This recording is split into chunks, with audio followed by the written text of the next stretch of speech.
Le titre de cette vidéo démarre comme une blague. Quelle est la différence entre une relation amoureuse saine versus une relation amoureuse qui serait malsaine? On devrait avoir une réponse évidente à ça. Bien évidemment, Antoine, que je sais ce que c'est qu'une relation saine. Une relation saine, c'est quand on est super heureux, quand tout se passe bien, quand on sourit, quand il y a des papillons dans le ciel et quand on a plein de projets de vie ensemble. Et une relation malsaine, c'est quand on pleure, quand on est triste, quand on se tape la tête contre les murs, quand il n'y a rien qui va, quand on se dispute. C'est ça une relation qui est malsaine. Sauf qu'en réalité, c'est pas si simple que ça, parce qu'on est des êtres humains, on a tous des disputes finalement, que ce qu'on soit en relation saine ou malsaine. Il y a des disputes qui sont saines, des disputes qui sont malsaines. Il y a des questions de limite aussi. On est deux personnes foncièrement différentes, avec des cerveaux différents, des expériences de vie différentes et des envies qui sont différentes. Comment savoir à quel moment je suis trop en train de me perdre dans cette relation ou à quel moment je me respecte? Comment faire pour mettre une règle simple dessus? Je parle de cette vidéo notamment pour les hauts potentiels parce que c'est encore plus compliqué pour un haut potentiel d'arriver à définir une relation qui est saine d'une relation qui est malsaine. On n'est pas dans un système binaire, c'est pas noir ou c'est pas blanc chez un haut potentiel. On est dans une forme de nuance de gris. On est quelque part là-dedans.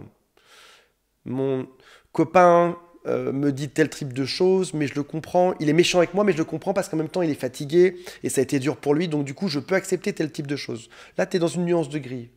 Mais s'il recommence 2-3 fois, dans ce cas, je ne l'accepterai plus. Tu es encore en train de raffiner ton niveau de gris. Tu es dans une espèce de précision qui bouge un peu tout le temps et qui va venir justifier le comportement de l'autre, même s'il est malsain. Et pour un haut potentiel, savoir ce qui est sain de ce qui est malsain est très compliqué. On va en parler en détail dans cette vidéo. Dans chaque couple, il faut faire des compromis ou des concessions. On va voir quels sont les compromis sains qu'on peut faire, quels sont ceux qui sont malsains. Et puis, il existe aussi des gens comme moi par exemple, des gens qui n'ont jamais connu de relations amoureuses saines. On s'entend, hein, pas des relations où on se prend un coup de couteau dans la jambe ou dans le bras, pas des relations où il y a des disputes, des bagarres, mais parfois on peut découvrir assez tardivement qu'on a toujours eu des relations qui étaient légèrement toxiques. Et à un moment donné, se dire finalement, je l'ai tellement vécu que mon normal, ma zone de confort, c'est les relations qui sont gentiment toxiques, gentiment malsaines. Je suis habitué à ça, parce que mes parents étaient comme ça, parce que avec mes amis c'était un peu comme ça, parce que dans toutes mes relations de couple c'était comme ça. Et puis un jour, tu as envie que ça change. Et c'est ce qu'on va faire aujourd'hui. C'est le but de cette vidéo, faire que ça change aujourd'hui. Arrive à définir précisément ce que c'est qu'une relation saine et malsaine. Qu'on soit au potentiel ou pas, on va quand même beaucoup parler des hauts potentiels aujourd'hui. Et puis aussi d'autres problèmes qu'on peut évoquer. Par exemple, une relation saine peut manquer de saveur, peut manquer de goût, parce que on n'a plus toute cette décharge d'adrénaline dans notre corps quand il y a une dispute. On n'a pas ces réconciliations sur l'oreiller, on est juste bien avec quelqu'un et c'est tout. Puis finalement, ça devient mou comme vie, on s'ennuie, on se lasse, parce qu'on n'a plus ces disputes auxquelles on était habitué précédemment. Je tiens à préciser avant qu'on démarre cette vidéo aujourd'hui qu'il y a un lien qui s'appelle réussir sa vie amoureuse lorsqu'on est haut potentiel, c'est une formation qui est beaucoup plus longue que celle-ci. Elle fait 1h30 de mémoire. Il y a un lien qui est juste dans la description en dessous. Si jamais ça vous plaît, ce dont on parle aujourd'hui, il y a l'intégralité des conseils et bien plus. On va parler notamment de désintégration positive dans la formation complète. C'est une façon de rebooter son cerveau, de hacker son cerveau pour revenir à des choses qui sont beaucoup plus saines. Si vous le souhaitez, abonnez-vous à cette chaîne. C'est comme ça que ma chaîne fonctionne. Il y a aussi un quiz qui s'appelle « Est-ce que cette personne est perverse, narcissique ou pas ?» C'est juste en dessous. Et si vous souhaitez m'appeler, je passe mes journées, à mi-temps je tourne des vidéos, l'autre moitié du temps j'accompagne plein de gens, chaque jour au quotidien par téléphone, des gens qui ont besoin d'être accompagnés parce que seul on ne trouve pas ses propres réponses. La propre limite de notre cerveau est notre propre conscience elle-même. Si jamais vous pouviez seul réparer tous vos problèmes, vous l'auriez déjà fait, si vous voyez ce que je veux dire. Donc au bout d'un moment, on a besoin de quelqu'un qui n'a pas autant la tête dans le guidon que nous dans notre vie, qui arrive à nous faire prendre un peu de recul et qui nous permet de voir d'autres choses autour de nous. Et c'est une démarche que je recommande à tout le monde de se faire accompagner, que ce soit par moi ou par quelqu'un d'autre, parce que lorsqu'on l'a fait, quand on a fait ce travail, quand on a bossé sur nous, déjà c'est ludique, c'est intéressant. Et quand on a fait ce travail, on se dit mais pourquoi je ne l'ai pas fait avant ce truc-là? Pourquoi je ne me suis pas autorisé à être heureux avant? Encore une fois, parce qu'on ne sait pas précisément quel est le travail à faire et ça peut faire peur parfois. La première règle pour savoir si on est dans un couple qui est sain, en tout cas pour avoir le couple le plus heureux, le plus fonctionnel possible, c'est de bien se connaître. Retenez bien cette phrase. Un couple, c'est la loi de celui qui se connaît le mieux. Je vous donne 2-3 exemples. Tu tombes en couple face à une personne qui sait exactement ce qu'elle aime. Elle aime manger des sushis le dimanche soir. Difficile à dire comme phrase, manger des sushis le dimanche soir. Elle aime aller au ski l'hiver, à tel endroit. Elle aime tel type d'amis. Elle aime qu'on habite chez lui ou chez elle. Une personne qui sait exactement ce qu'elle veut va forcément gagner dans le bras de fer face à une indécision. Si toi, tu es ouvert, et c'est le cas des hauts potentiels, le haut potentiel est un caméléon depuis son plus jeune âge. Il a appris à s'adapter à l'autre. Donc, tu as affaire à un caméléon qui arrive face à une personne qui sait exactement ce qu'elle veut. Qu'est-ce qui va gagner ou comment ça va se passer? Ça va se passer de la manière de celui qui sait exactement ce qu'il veut. En gros, ça va se passer de la manière de celui d'en face. Et le haut potentiel va s'adapter. Depuis tout petit, le haut potentiel trouve qu'il vit dans un monde qui est bizarre. Il est en cours de récréation. Il a vite compris que s'il était lui-même, il se faisait rejeter. Il a appris à s'adapter, à mimer le comportement des autres, à se comporter exactement comme tous ceux qui l'entourent. Et un haut potentiel peut passer une vie entière à s'adapter, à ressembler à son environnement, sans jamais savoir qui il est vraiment au fond de lui. Dans le livre Sapiens, on t'explique qu'on est des tribus, et que si jamais par exemple tu es une tribu de 10 et qu'on dégage l'un d'entre eux dans la forêt ou dans la jungle, je sais pas, on le sort de la caverne, celui qui est tout seul va mourir, il va se faire manger il va se faire taper dessus par un autre clan, par des animaux sauvages, etc. Donc on doit rester en groupe. Et pour survivre, le potentiel s'adapte à merveille. Il devient exactement ce qu'il veut qu'on soit. C'est valable dans sa vie professionnelle, c'est valable en amitié, où il va s'adapter toujours aux autres. C'est aussi valable et surtout valable dans le couple. Et tu peux arriver à 40 ans à te dire finalement, j'ai toujours vécu pour les autres. J'ai toujours ressemblé aux autres. Pour ne pas me faire rejeter, je ne sais même plus qui je suis. Et un jour, tu as cette espèce d'envie latente, une espèce d'envie sourde qui vient de toi, qui te fait penser que tu as enfin envie de devenir toi-même. Tu n'as quasiment plus rien à faire de te faire rejeter. Je vais être moi-même. Et quand tu sors de ce monde, admettons qu'à 40 ans, tu sortes d'un monde où tu as toujours été ce que les autres voulaient de toi, tu veux plus de ce monde-là parce que tu veux enfin t'affirmer et être qui tu veux. Et tu arrives dans un nouveau monde où tu n'as pas encore tes repères. Donc tu as un pied dans le monde d'avant qui ne te ressemble plus, et tu as un pied dans le monde d'après que tu ne connais pas.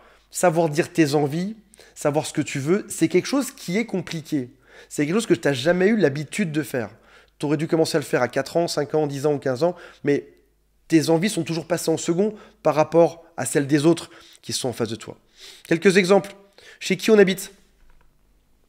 Qui doit payer les courses? Si tu sais pas, c'est toi qui paieras. Chez qui on habite? Si tu sais pas, tu vas payer un loyer chez la maison de l'autre que l'autre rembourse avec un emprunt à la banque. Où est-ce qu'on part en vacances? On va choisir le choix d'autre au final. On mange quoi ce soir? Pareil. Tu vas dire n'importe, moi qu'importe, tout me va, tout me plaît. C'est l'autre qui va décider à ta place. Tu vas manger exactement ce que l'autre souhaite là-dedans.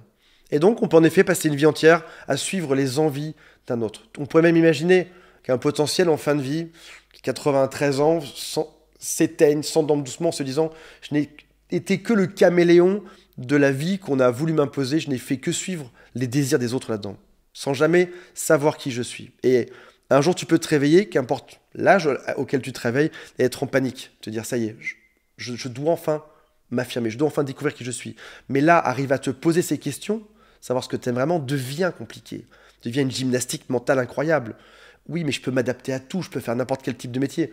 Un bon haut potentiel peut changer 20 fois de carrière en 20 ans. Je peux tout faire, je peux habiter n'importe où, je peux être avec n'importe qui, je peux tout faire. Qu'est-ce que je dois faire? Et tu arrives dans ce qui s'appelle le paradoxe du choix, tu as trop de choix en face de toi, ça te met en PLS, t'es pas bien, tu sais absolument pas quoi faire. Donc une bonne chose dans cette étape 1 pour être heureux ou heureuse dans un couple, c'est déjà de faire la liste de ce que tu aimes, se poser la question au quotidien, que ça redevienne une gymnastique mentale. Je dois redécouvrir ce que j'aime au quotidien. Qu'est-ce que j'aime manger? On a tous un ADN différent, un corps différent. Tu as des saveurs que tu aimes plus que d'autres, tu as des endroits que tu aimes plus que d'autres, et tu as le droit de les dire. Même si ça ne te paraît pas important, tu as le droit de t'affirmer avant que l'autre ne t'impose son affirmation, sa façon de voir les choses. Tu peux aussi te poser la question, pour savoir si tu es dans un couple qui est sain ou dans un couple qui est toxique, c'est est-ce que l'autre me laisse m'affirmer? Est-ce que quand j'ai envie de faire quelque chose de différent de lui, il me laisse faire ou pas? Ou est-ce que même il n'est pas plus malin que ça? Il va me laisser faire 2-3 fois, mais les 20 fois d'après, on va faire exactement comme lui souhaite. Il va me faire croire qu'on suit mes envies temporairement, sauf qu'en réalité, c'est les siennes qu'on va plus souvent prendre en compte. Deuxième point pour avoir un couple sain, heureux, équilibré, c'est de savoir que je suis responsable de mes émotions. C'est marrant parce que vous deviez penser en voyant cette vidéo qu'on irait taper sur l'autre, alors que finalement, c'est sur nous, je me mets dedans aussi, c'est sur nous que je tape aujourd'hui, parce que tout va partir de là, tout va partir de l'intérieur pour être heureux, pour arriver à projeter ça sur l'autre à la fin. Je suis responsable de mes émotions, et au passage, l'autre est aussi responsable de ses émotions. Je ne veux plus jamais entendre de phrases comme « l'autre doit me sécuriser »,« l'autre doit me prendre dans les bras de telle manière »,« l'autre doit faire ci et ça pour que je sois heureux ». Non, non, non, non. Je dois être heureux et je suis responsable de mes propres émotions. Une des dérives des hauts potentiels, c'est finalement de passer par plein d'états émotionnels. On parle de pyramide de pensée. On a cette capacité à avoir une idée qui va en donner 5, qui va en donner 10, qui va en donner 1000, etc. Et d'un coup, cette pyramide devient gigantesque et elle vient s'écrouler au sol. Et dans nos états émotionnels, c'est pareil. À chaque fois qu'il y aura la moindre aspérité dans le couple, à chaque fois qu'il y aura un regard un peu différent de l'autre, la machine va commencer. Il y a un regard différent. Est-ce que c'est de ma faute? Qu'est-ce que j'ai fait? Qu'est-ce que j'aurais dû dire? Qu'est-ce que j'aurais pas dû dire? Qu'est-ce que j'aurais dû faire? Qu'est-ce que j'aurais pas dû faire? Etc., etc. Et finalement, l'autre devient mon psychologue là-dedans.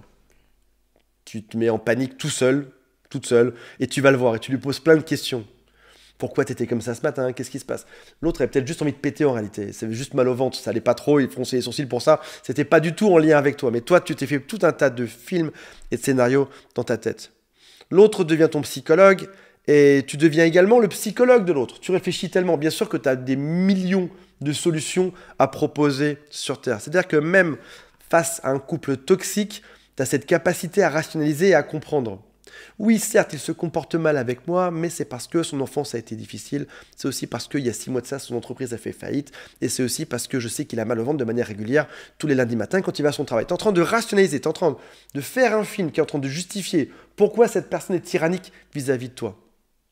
On peut toujours tout expliquer en réalité. Maintenant, est-ce qu'on veut vivre avec une personne qui est tyrannique? Est-ce qu'on veut créer une histoire, un narratif pour excuser l'autre? Je te donne d'autres exemples.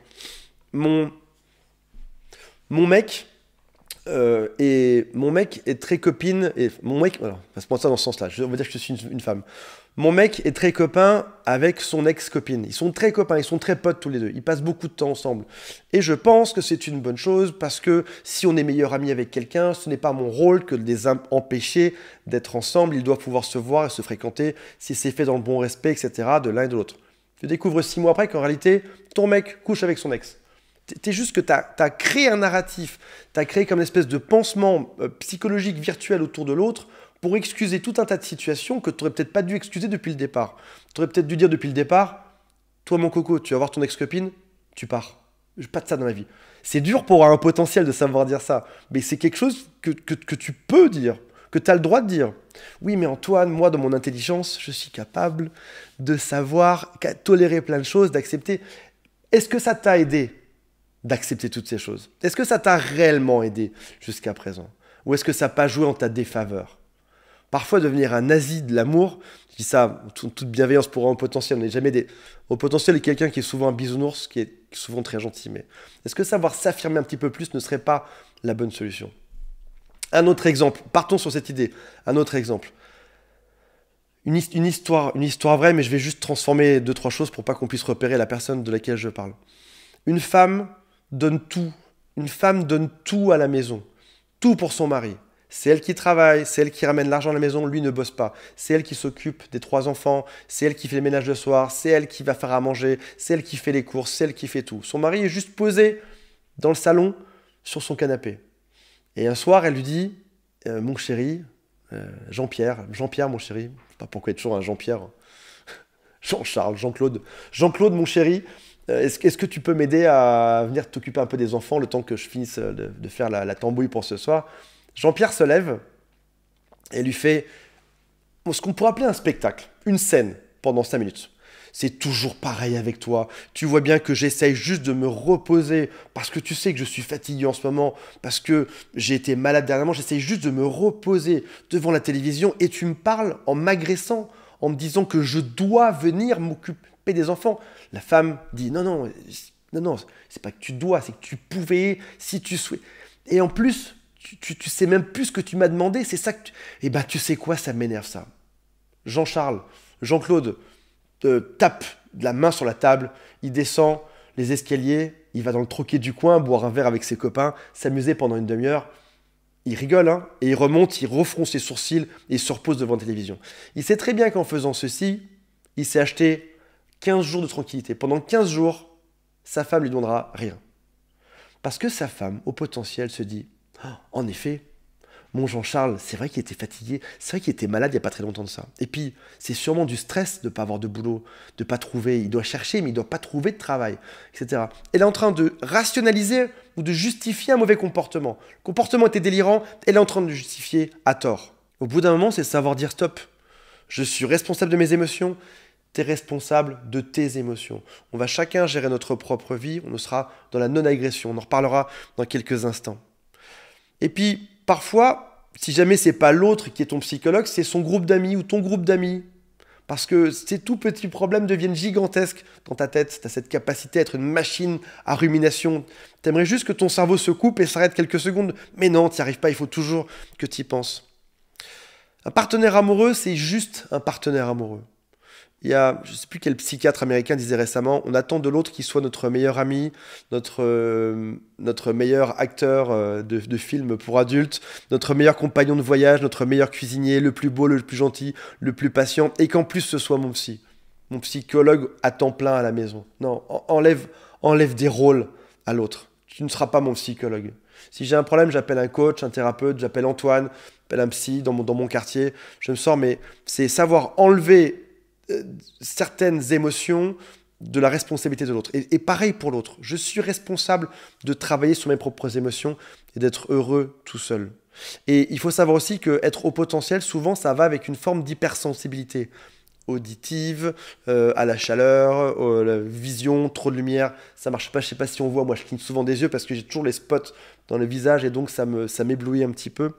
Et donc, cette hypersensibilité peut venir être pénible ou venir alourdir le couple. Si j'en suis conscient, je sais que j'ai ça par défaut, je ne dois pas trop embêter l'autre. Et réciproquement, l'autre doit faire sa part du travail, ne pas trop m'embêter non plus avec sa part d'émotion, ni me juger, ni me montrer du doigt. L'autre ne sera pas toujours mon punching ball émotionnel, dans un sens ou dans l'autre. L'autre ne sera pas ma décharge émotionnelle. J'ai des émotions, je ne vais pas les déverser ça comme une benne à ordures dans mon couple. Je vais faire ça ailleurs, avec un professionnel ou avec mon meilleur ami, de temps en temps au téléphone. Troisième point pour s'assurer qu'on est dans un couple qui est sain, c'est la non-agression et le respect de l'autre. Pas d'agression psychologique, pas d'agression physique de l'autre. Je sais dire ce que je veux dans ma vie, je sais dire ce que je ne veux pas dans ma vie. Mais chacun fait ce qu'il veut. Chacun est libre de faire ce qu'il veut tant que ça ne dérange pas l'autre. Un haut potentiel peut, on l'a dit, accepter une agression et la rationaliser, créer un nouveau narratif, une nouvelle histoire autour de l'agression pour la rendre moins grave. De la même manière, le haut potentiel dans son coin peut aussi souffrir, par exemple, de ses ruminations ou de son hypersensibilité et faire souffrir l'autre par miroir. Je souffre dans mon couple, donc tu vas souffrir. J'ai mal, je me sens blessé, tu m'as mal parlé 2 jours, donc je vais te faire souffrir 10 fois plus que ce que moi j'ai souffert. Tous les êtres humains font souffrir par miroir. Un enfant va pleurer à t'en casser les oreilles pour te dire qu'il a faim. Il souffre de faim. Il veut que tu le nourrisses. Tu le nourris, il arrête de parler. Dans la récréation, une petite fille met un coup de pied au garçon, il a mal, il va tirer les cheveux de la petite fille pour qu'elle ait mal également. On va toujours tenter d'infliger le même niveau de douleur pour montrer à l'autre ce qu'on a ressenti, pour que l'autre comprenne dans quel niveau de souffrance on est. Sauf que maintenant, on est des adultes et on arrête ça. Je ne fais plus souffrir l'autre quand je souffre. Ou j'essaie de trouver des mots intelligents pour l'expliquer. Voilà. Je t'explique mon mode d'emploi. Quand tu me dis tel genre de choses, ça me fait souffrir. Je ressens tel type de mal en moi. Lorsque tu viens critiquer, un exemple, lorsque tu viens critiquer mes 2 kilos en trop, ça me fait souffrir et j'ai l'impression que tu ne m'aimes plus et donc ça va me rendre morose pendant quelques heures. Là, je suis en train d'expliquer mon mode d'emploi. Quand il y a telle action, il y a tel ressenti au fond de moi. Je ne dis pas que c'est bon ou pas, je ne dis pas que mon mécanisme psychologique il n'est pas à réparer quelque part. Je ne dis pas que peut-être que je devrais m'en foutre du fait que tu me critiques, je ne devrais rien penser par la suite. Sauf que mon mode d'emploi actuel, c'est celui-ci. Quand tu me dis que j'ai 2 kilos en trop, je sens du rejet, j'ai l'impression que tu m'aimes plus et ça me fait sourire pendant quelques heures. Et donc du coup, je suis un peu plus désagréable pendant les heures qui suivent. Je suis en train d'expliquer ce qui se passe en moi, sans pour autant agresser l'autre, tout en restant dans le respect de l'autre. 4e point, je sais indiquer que je fais un effort ou qu'il y a une prise de risque. Rappelons-nous des règles qu'on vient de voir. On apprend chacun ce qu'on aime sur Terre, quelles sont nos valeurs, ce qu'on veut et ce qu'on ne veut pas. On a dit, certains aiment aller au ski, d'autres aiment aller à la plage, d'autres aiment manger des sushis, etc. Je sais ce que je veux. Je sais enfin, même si je suis au potentiel, je sais arrêter d'être un caméléon pour savoir ce que je veux. Chacun fait ce qu'il veut dans le couple. On ne juge pas l'autre tant que ce que l'autre fait ne vient pas nous impacter. Chacun fait ce qu'il veut. Chacun gère ses émotions et il n'y a plus aucune agression. Maintenant, on pourrait se poser la question, on a parlé de l'ex tout à l'heure. Si jamais l'autre voit son ex, il a le droit finalement. Il n'est pas en train de m'impacter directement, peut-être qu'il m'impacte indirectement. L'autre voit son ex. Tu peux très bien lui dire la phrase suivante. Tu peux indiquer un risque. Tu fais ce que tu veux, mais ce choix que tu as fait de ne pas dégager ton ex est en train de causer potentiellement ou va causer bientôt un risque dans notre couple. Je ne peux pas te garantir que je le prendrai bien dans le futur. Pour l'instant, ça va, mais si ça se trouve, d'ici 3 mois, je le prendrai mal. Je dirais mal que tu ailles voir ton ex. Avancer dans un couple, c'est savoir abandonner parfois une forme de sécurité. Une des plus belles phrases qu'un coach m'a dit quand il m'accompagnait, la toute première phrase qu'il m'a dite, c'était « Antoine, je peux t'accompagner à développer ton entreprise, mais est-ce que tu es prêt à abandonner certaines choses? Et si oui, qu'est-ce que tu serais prêt à abandonner pour pouvoir avancer ?» On peut penser à un bateau qui devrait remonter une ancre, on pourrait penser à déposer ses valises du passé psychologiquement pour pouvoir avancer dans un couple. On a tous besoin d'abandonner certaines choses. Si jamais tu fréquentes ton ex, c'est probablement pour te créer une forme de sécurité. Cet ex sera toujours dans ma vie, toujours. C'est comme mon frère, c'est comme ma sœur, on sera toujours... Ouais, c'est vrai, tu es en train de te créer une sécurité émotionnelle. Mais est-ce que cette sécurité, elle n'est pas en train de nuire à ton développement par la suite? J'ai 50 amis que j'adore tous et que je dois voir toutes les semaines en permanence et on passe notre temps à picoler ensemble, à s'amuser. Ouais, c'est vrai, c'est chouette d'avoir 50 amis, ou 100, ou 5000 amis, même 10 amis. Maintenant, est-ce que dans le lot, il n'y en a pas certains qui vont venir causer du tort à ton couple? Est-ce que c'est pas des gens que tu devrais peut-être lâcher? Alors, c'est vrai que c'est compliqué de lâcher parfois certains. Je dis pas de lâcher tous ses amis. Certains amis, les amis problématiques, ça va lâcher certains amis parce qu'on se dit oui, mais si je suis célibataire, ils pourraient me servir un jour à nouveau, ces gens-là, parce qu'ils pourraient me sortir, me faire rire, etc. C'est vrai, sauf que tu es en train de te mettre en sécurité en gardant ces gens-là dans ta vie et ça va t'empêcher d'avancer. Ces mêmes amis, enfin, ces amis en particulier, je voulais dire, pas tous, hein, ces amis problématiques peuvent venir tuer ton couple à terme. Donc, en ne sachant pas abandonner certaines choses, tu ne sais pas avancer. Ne pas se restreindre. C'est toujours, ne pas faire de choix, c'est toujours se sécuriser. Non, je ne fais pas de choix. Ouais, tu es en train de te sécuriser et cette sécurité peut être nocive à notre couple.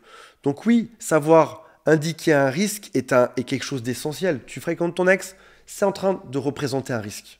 Je ne te dis pas que tu ne peux pas l'avoir ton ex. Je te dis juste que tu es en train de risquer qu'on se sépare un jour.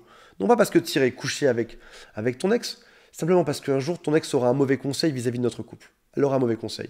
Un jour on sera en dispute, toi et moi, tu iras voir ton ex, et elle te dira, tu vois, avec moi, c'était différent. Hein. C'est pas méchant comme phrase. Elle te dira juste ça. Ou elle dira, ouais, c'est une gentille fille. Moi, je l'aime bien, c'est une gentille fille. Rien que ça, elle est en train de donner un mauvais conseil à ton mec. Mais si c'est pas un risque d'une ex, ça peut être un risque de plein d'autres choses. On peut parler d'une dépendance à l'alcool. L'alcool représente un risque pour un couple. Substance illicite, jeu d'argent, qu'importe. Il y a tout un tas de comportements qui viennent créer des risques dans le couple, même ne serait-ce que ne pas suffisamment dormir, mal s'alimenter. On mange que des pizzas, on mange que des burgers à la maison parce qu'on n'a pas le temps, alors du coup, on fait livrer un Deliveroo à la maison et on mange que des pizzas, on mange que des... C'est en train de faire peser un risque. Tu t'alimentes mal, tu sais que ton corps n'aime pas tellement ça, tu sais que ça va te créer du stress et ça va en rajouter. Et il y a des gens qui, sans se rendre compte dans leur couple, admettons qu'une voiture accélère trop fort, elle serait dans la zone de rouge. Il y a des gens qui ne se rendent pas compte qu'en fait, ils sont toujours dans cette zone de rouge, qu'il manquerait d'un gravier sur le parcours pour que tout explose.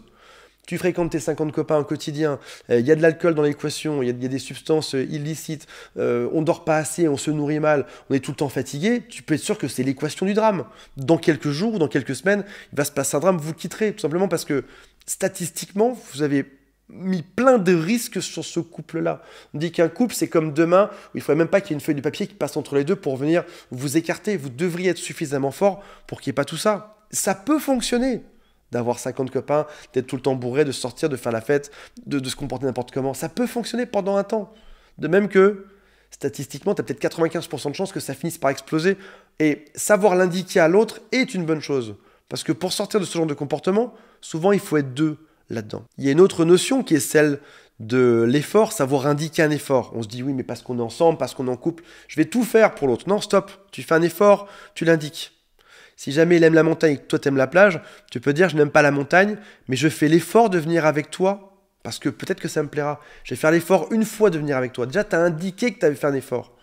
L'exemple classique étant, si je suis dans la caricature, étant cet homme qui va à son travail 18 heures par jour pour ramener de l'argent à la maison, pour qu'on puisse se payer des belles vacances ou une belle voiture ou j'en sais rien, qui s'épuise à son travail là où personne ne lui a demandé. Il fait un effort là où personne ne lui a demandé un effort. Sa femme voulait juste qu'il soit à la maison plus souvent. Ses enfants voulaient que papa soit à la maison plus souvent. Il s'est mis tout seul dans une espèce d'effort qui n'était pas demandé. Je nettoie la maison toujours à fond, etc. parce que mon mari, parce que ma femme pense... Non, stop. Si tu fais un effort, mais dis-le. Indique-le, je suis en train de faire un effort.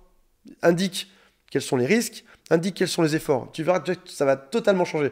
Tu vas découvrir qu'il y a plein d'efforts que tu fais qui ne sont absolument pas demandés par l'autre et qui ne servent absolument à rien. Donc en plus, tu seras beaucoup plus cool dans ta vie. 5e et dernier point. Beaucoup de gens te diront que tout ce qui démarre par con est con. Donc compromis, concession. Les gens vont te dire, beaucoup de coachs disent ça, ne fais jamais de compromis, jamais de concession. J'ai une règle qui est un peu plus intelligente.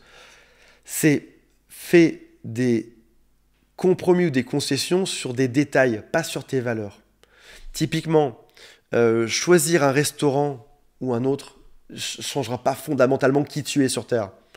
Vous voulez manger sushi ce soir, vous mangez des pizzas, vous allez manger une crêperie au lieu de manger du chinois, ça ne changera pas foncièrement ta valeur de vie, qui je suis au fond de moi. Au fond de moi se cache un japonais qui adore manger tel type de plat. Au fond de moi se cache un italien qui adore manger des pizzas de manière... Non, stop, on s'en fiche. Ça ne définit pas qui tu es. Mais faire des compromis sur des valeurs fondamentales qui font que ça, c'est ce que tu es aujourd'hui, ne change pas là-dessus. Je te donne quelques exemples qui sont extrêmement simples du quotidien. J'aurais pu t'en citer 1000, j'en ai cité 4-5 dans des domaines différents. On va en soirée et je suis fatigué. Et je le dis à l'autre. Voilà, écoute, je suis fatigué. Et l'autre insiste. Mais non, c'est toujours pareil avec toi. Reste encore un peu. Pour une fois qu'on s'amuse. Tu sais, il généralise. Il y a des toujours, il y a des jamais dans les phrases qu'il va utiliser. T'es toujours comme ça. T'es toujours fatigué. Tu veux jamais que je m'amuse, etc. Non, stop. Je sais dire que je suis fatigué. Là, j'ai pas le choix. Respecte qui je suis et mon cycle de sommeil, bêtement. Respecte ça. Ou dans le même genre, tu me fais une crise à 23 h le soir en sachant que le lendemain, j'ai une présentation à mon travail qui est super importante. Ne fais pas ça. Là, je ne peux pas faire de compromis, de concessions sur ce genre de choses. On parle de besoins vitaux. Manger, dormir, respirer, sortir de chez soi.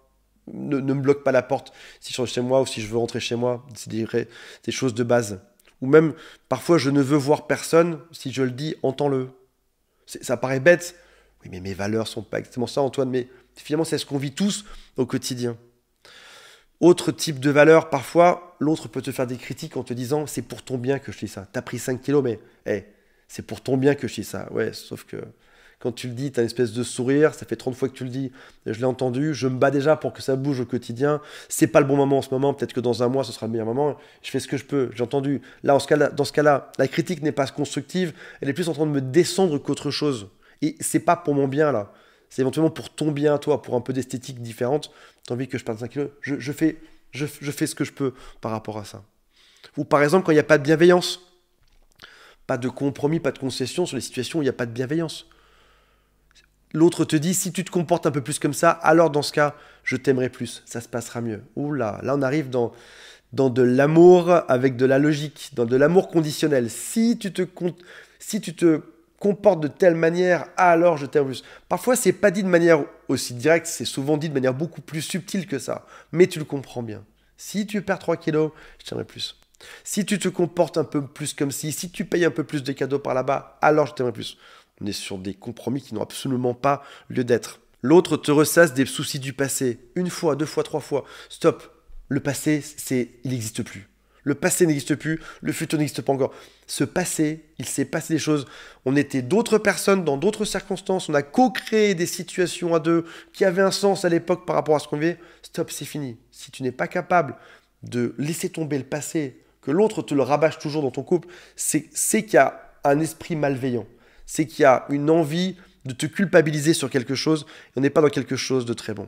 Ou quand l'autre t'argumente pour te prouver que tu as toujours tort et que tu dois changer, que tu dois te comporter différemment dans ta vie. Stop. Chacun fait ce qu'il veut dans sa vie. Rappelez-vous aussi que dans un couple qui est sain, on ne cherche pas à savoir qui a raison. En réalité, qu'importe. Chacun fait ce qu'il veut dans un couple.